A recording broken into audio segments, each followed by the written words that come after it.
There's this great line from Walter Lippmann that a free press is not a luxury, but a vital and organic necessity of a great society, of a true democracy. That sums up what community journalism is truly about, and all these small newspapers on the blue highways of the United States.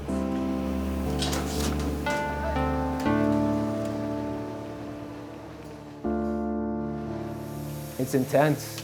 It's if people realize how much we work and cared, they'd be amazed. I think, that small town of 10,000 people, how much this little newspaper cares. I consider us the best small town newspaper in America. It would have been easy to just put out a little friendly community newspaper, but I didn't think that that's what this community needed. I think probably what you need is the decision that no matter what the pressures are put on you, maybe even threats, that you're going to do your job anyway. From day one, Kevin sat in this chair. I was right over there. He said, here's how it goes. Everyone you talk to is going to lie to you, except for me. Like, you have to trust me on everything, which is a bizarre thing to say, and it's a total leap of faith. But you take it, you kind of go down the rabbit hole, and you realize after 3 months, 6 months, how true that is, and how true it's just like you kind of start to see through the guise of the politics and the brute realities of how things work here. We've been reading newspapers in our country for over 300 years, but the crinkle of paper is disappearing. People are getting their news on backlit computer screens. The digital age is transforming journalism. But in Española, New Mexico, they still get the news the old-fashioned way. Folks around here say you either love it or you hate it, but everybody reads it. The Rio Grande Sun sells out every week. There are about 7,500 newspapers in the United States, and the astonishing fact is that 97% of those newspapers are defined as small newspapers, circulations 50,000 and under, and of those, thousands are little weeklies that you've never heard of in what people call the boonies or the middle of nowhere, which in fact is the center of somebody else's universe. There's an expression one of my buddies has at a small newspaper nearby. He says, "We may be small town, but we'll never be small time." Robert Trapp, former editor and publisher of the Rio Grande Absolutely. Sun. Right? Thank you for joining us here. Thank you. At New Mexico PBS, we've been dying to talk to you about the sale. There's been so many things, so many questions out there. But I just got to say, the Trapp family name is so strongly connected with not just the paper and the community. Why did you want to sell at this point in your career? I didn't want to sell. Okay. It's a combination of a lot of things. Mm-hmm. I think probably at the top of the list is a lot of the good journalists have left the business. They've moved on to things like In Depth and Searchlight. They're going to this nonprofit business model where they can do big stories and impactful stories, and they're leaving the small local markets. So the labor market is really squeezed, and it was before the pandemic, and the pandemic just made it worse. Right. Additionally, I can't pay a lot of money. We never could. Even in our heyday, we couldn't. And so that makes the market even smaller. And to get good people at what I'm able to pay it's nearly impossible right now. I got lucky with a couple of people recently, but by and large, I can remember days when you could run an ad on journalismjobs.com and you get 20 responses immediately. That's right. I didn't get any the last time I ran an ad. No kidding. Interesting. Add to that is it's nearly impossible to hire a good news editor now. And so I was the news editor, I was the publisher, I was the cops reporter, I was the school reporter, and then in the important jobs, making sure the Coke machine was full. There's tissue in the ladies' bathroom, and there's paper towels everywhere. That's life at a small newspaper. That's right. It's like I said, you don't own a weekly newspaper; it owns you. Yeah, I can imagine. And life is short. And unfortunately, we find that out at the end of life. And we were talking on the way down here. I think we got 10 really good years of we can travel anywhere we want. We got good knees, and we've got good eyesight and ears. And then you start deteriorate, and I watched my mom and dad do that. I watched them. I lived that. Mm-hmm. We're going to retire next year. We're going to retire next year. And next year it never came. They literally were both working the days leading up to their deaths. They both died of, mom died of a stroke and dad had acute leukemia, but my mom fell in the shower getting ready for work. And that's not going to be me. Is there a way to follow up the good works with these new owners? Are they going to be able to be the Trapp type folks that can? No. Okay. What are you looking for specifically from these folks?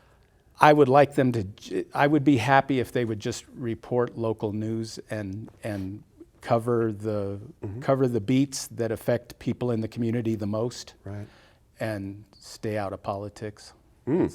That would be my hope. Had you had that discussion with them? We had partial, I'm going to call them partial discussions about politics and where that fits in newspapers and being unbiased. And, and Harvey Yates told me more than once that he thinks a good newspaper, he thinks a good story is a story where you read it and you don't know if the writer was a Republican or a Democrat. Mm-hmm. And I heard him tell my staff that the day he took over, and I hope he does that. I hope everybody does that. That was what I've always strived for. Mm-hmm. Were you shocked when you got the call? I mean, considering who's buying the paper, it must have been kind of a moment to think, well, I want to sell it, but there's some questions here. I'm curious about the process when you first got the call. Well, the call did not come from Harvey. Harvey didn't enter the picture for a couple of months. Okay. The call came through a friend of mine who connected me with Tom Wright, who is one of the 9 buyers. Right. And Tom and I met, and Tom and I had the discussion, and I thought about it, and I contacted him again. This was last summer. Mm. And I contacted him again about a month later and decided I would meet with Harvey. And, I did my homework on Harvey, and it's like I knew who he was. And it kind of evolved from that, and the other buyers never even entered the picture. I just dealt with Harvey mostly after Tom handed me off to him. When money does come in with new ownership, there is possibility to take the paper to a new place.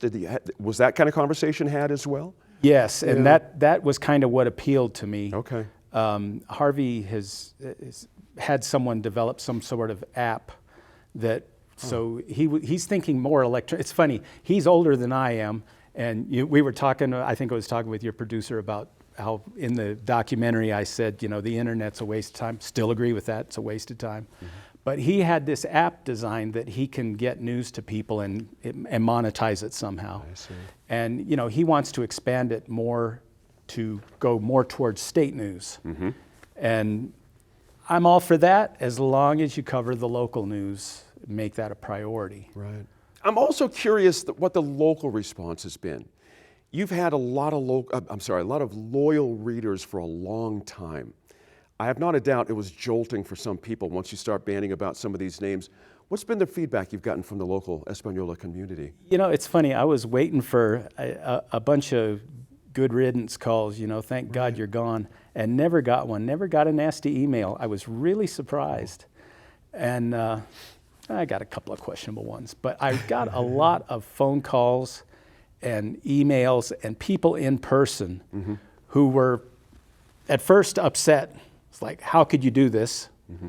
And then immediately, I understand. I know what you've been doing for a couple of years, and I know how crazy you are right now. And, good luck. Sure.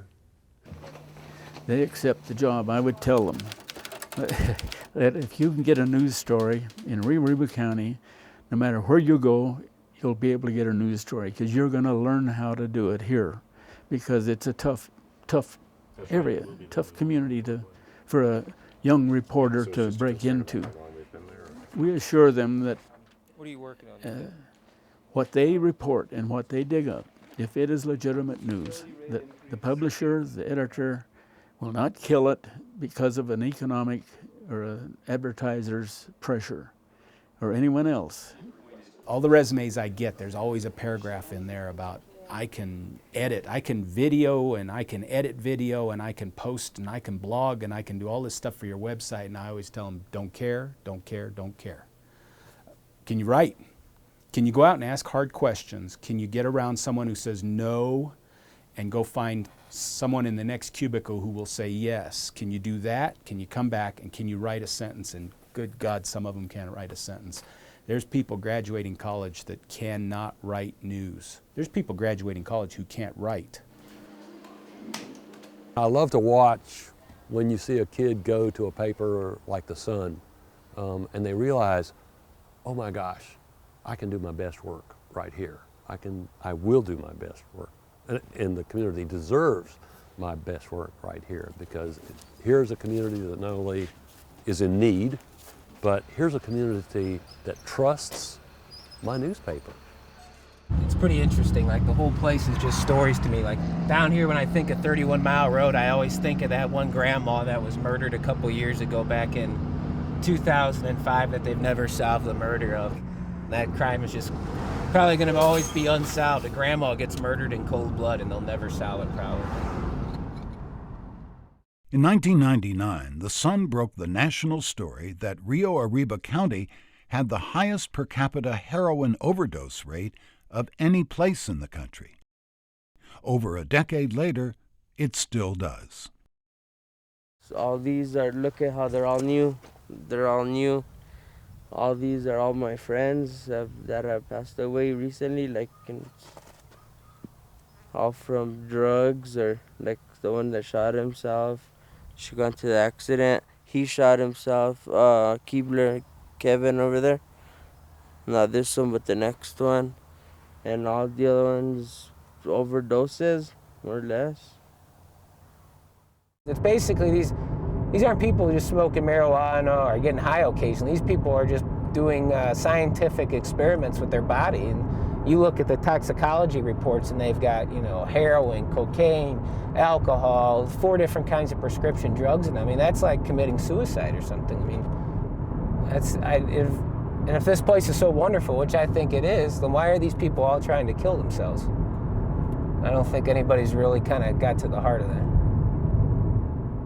Maybe drugs is, instead of becoming a problem, has become a way of life here. I don't know, but it got their attention, and there were attempts made to improve the situation, but it's something that I think is, I'm not sure there's a solution to it.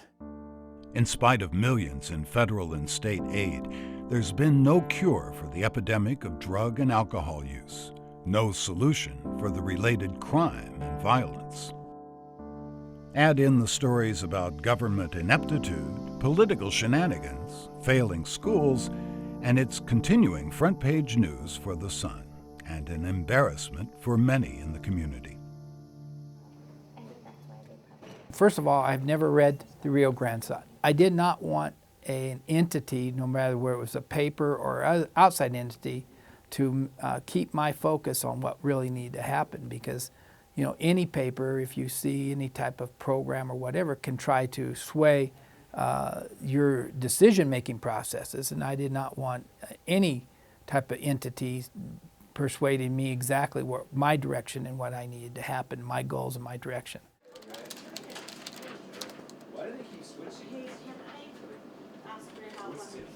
I think the Rio Grande Sun invariably picks the headline before they write the story, and so they make the story fit the headline. It's just unfortunate. I think the Rio Grande Sun is a negative and distorted reflection of the community.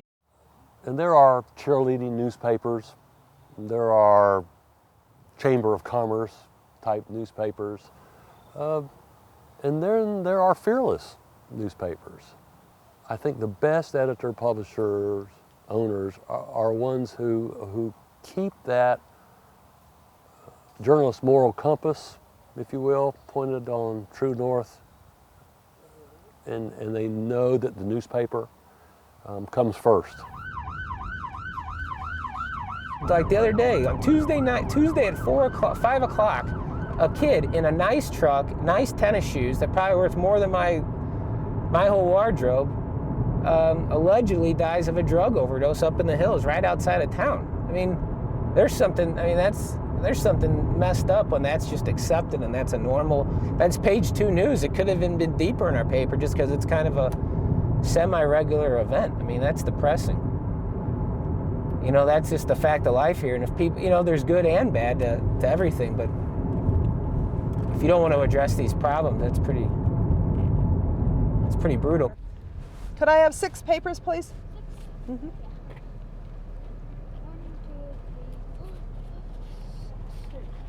Okay, and here's $3 if you want to count. Jeanette, did you get the Rio Grande Sun? Yeah, sure did.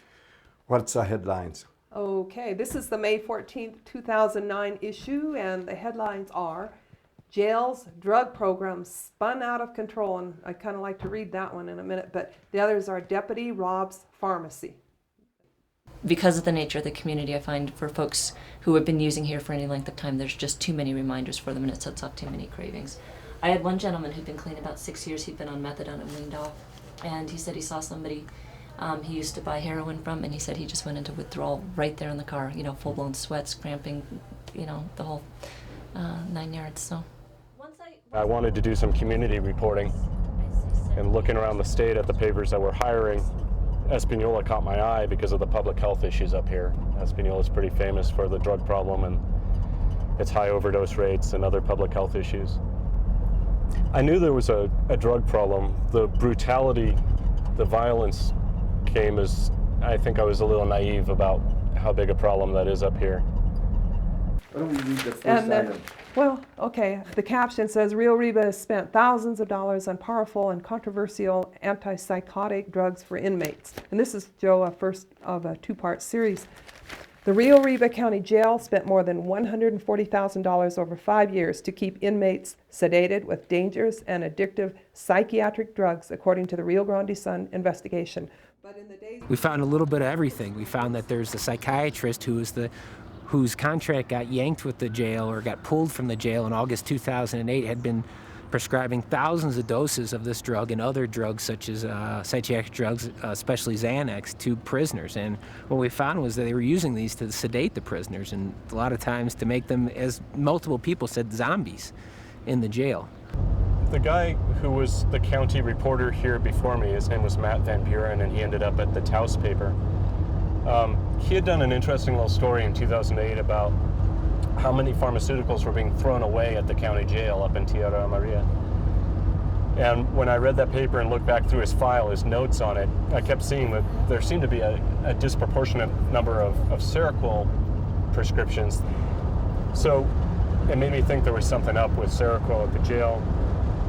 Did some literature searching to see what the FDA-approved uses of Seroquel were, and they were for heavy-duty mental illnesses like schizophrenia and bipolar disorder.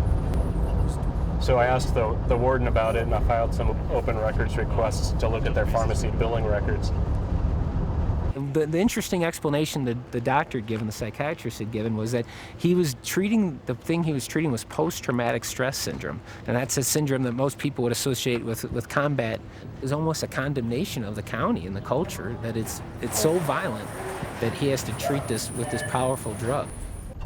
The thing that stood out when you look at the billing records is that there was a dramatic increase through time in how much Seroquel was being prescribed.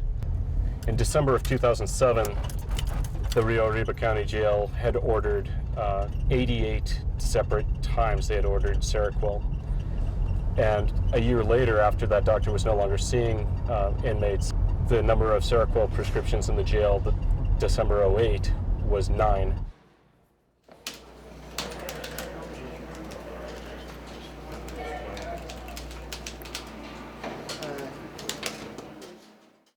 I love newspapers because I started in newspapers. I like this newspaper. It's scrappy. It has balls. They clearly take on the governmental organizations wherever they can. They print budgets. They hold people accountable for spending taxpayers' money on junkets. And there is still in this newspaper a a flavor of old newspapering, which I love. And they're not afraid of outrageous headlines and of blaring it across the front page. On the back of Bob Trapp's business cards are the words of Benjamin Franklin. Whoever would overthrow the liberty of a nation must begin by subduing the freeness of speech. The words are taken seriously. When you come around here, these are all rocks that came through the front window. That one hit up there somewhere. Whoever threw that one had an arm, because it came through that window down there. That's about 20 or 30 feet. Then these are all also from the same collection, and those all came through a window. Fortunately, 90% of the time they hit a wall. They keep trying, but as they break, I put in Lexan. The rocks haven't stopped the paper from leading the fight in New Mexico for open records and open meetings. It's filed and won multiple lawsuits in the process. And once upon a time, that's what we did. Reporters went out, gathered information, came back and wrote it. Now, today, reporters, and it doesn't matter what beat, reporters go out, they ask questions, they're stonewalled, they ask for documents, they're stonewalled more, they come back and say, what do we do?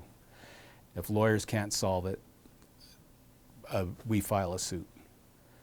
But it's a take no prisoners attitude, because you can't let one organization get away with it, because they know if they did once, they can again.